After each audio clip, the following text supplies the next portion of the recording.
മിശിഹായിൽ ഏറ്റവും സ്നേഹമുള്ളവരെ, ഇന്ന് നമ്മൾ പങ്കുവയ്ക്കുന്ന തിരുവചനം, ഉപ്പ് നല്ലത് തന്നെ, ഉറകെട്ടു പോയാൽ പിന്നെ എന്ത് ചെയ്യും?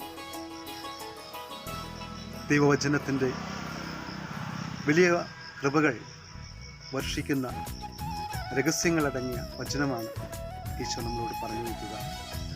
നമ്മുടെ ജീവിതങ്ങളിൽ വിശ്വാസമാകുന്ന ഉപ്പിൻ്റെ തോത് അത് കുറഞ്ഞു പോകാതെ കാത്തു സൂക്ഷിക്കണം എന്നവിടുന്ന് പറഞ്ഞു വയ്ക്കുകയാണ്.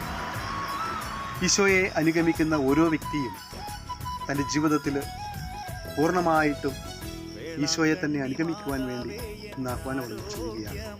തൻ്റെ ജീവിതത്തിലെ എല്ലാം ഉപേക്ഷിച്ചുകൊണ്ട് ജോബിനെ പോലെ പൂർണ്ണമായിട്ടും തൻ്റെ ജീവിതത്തിൽ എല്ലാം നഷ്ടപ്പെട്ടു കഴിയുമ്പോൾ ദൈവം മാത്രമാണ് തനിക്കുള്ളതെന്നുള്ള വലിയ തിരിച്ചറിവോടുകൂടി ജോബ് തമ്പുരാൻ്റെ സന്നിധിയിലേക്ക് കടന്നു വന്നതുപോലെ വിശ്വാസത്തിൻ്റെ തലത്തിൽ സർവവും ഉപേക്ഷിച്ചുകൊണ്ട് യേശുവിനെ മാത്രം പിൻചെല്ലുമ്പോൾ അവൻ നമ്മുടെ ജീവിതത്തിന് ഉറകൂട്ടുകയാണ്.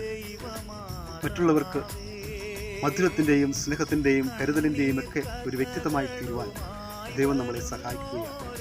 നമ്മുടെ ജീവിതങ്ങളിലേക്ക് കടന്നു വരുന്ന നന്മയുടെ, സ്നേഹത്തിൻ്റെയും കരുതലിൻ്റെയും ഒക്കെ ഭാവം കാത്തു സൂക്ഷിക്കുവാൻ ഈ ഒരു വചനം നമ്മളെ ബോധിപ്പിക്കുകയാണ്. ഉപ്പ് ഏറ്റവും ശ്രേഷ്ഠമായതാണ്.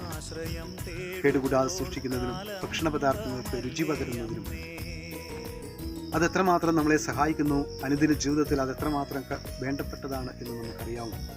അതുപോലെ തന്നെയാണ് ഓരോ വ്യക്തിയുടെയും ജീവിതത്തിൽ ക്രിസ്തീയ വിശ്വാസം നിറഞ്ഞ് കവിഞ്ഞ് നിൽക്കേണ്ടതിൻ്റെ ആവശ്യകതയെക്കുറിച്ചാണ്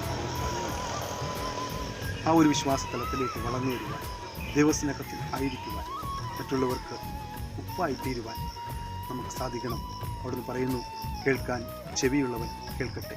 ദൈവവചനവും ദൈവ